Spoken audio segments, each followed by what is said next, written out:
আসসালামু আলাইকুম প্রিয় বাংলাভাষী ভাই বোনেরা। রমেশ চন্দ্র সেন পানি সম্পদ মন্ত্রী, সে আওয়ামী লীগ করে।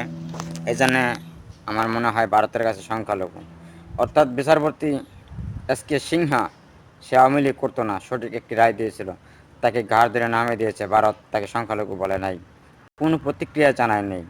ভারতের এমন আচরণে আমরা মর্মাহত, ক্ষুদ্র এবং এই সব আচরণ প্রত্যাহার করার জন্য আহ্বান জানাচ্ছি এবং দেশের কোনো সংখ্যালঘু বাড়িতে আক্রমণের পক্ষে নয়। সে রাজনীতি করুক, চাই না করুক, তার জন্য রাষ্ট্র ব্যবস্থা আছে, রাষ্ট্রীয় আইন আছে।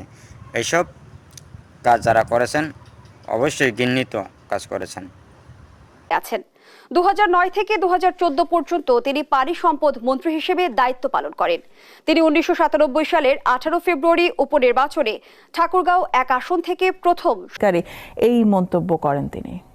শেখ হাসিনা বর্তমানে দিল্লিতে অবস্থান করছে।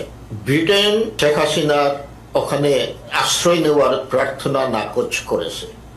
বর্তমান যারা প্রশাসনে আছেন তাদের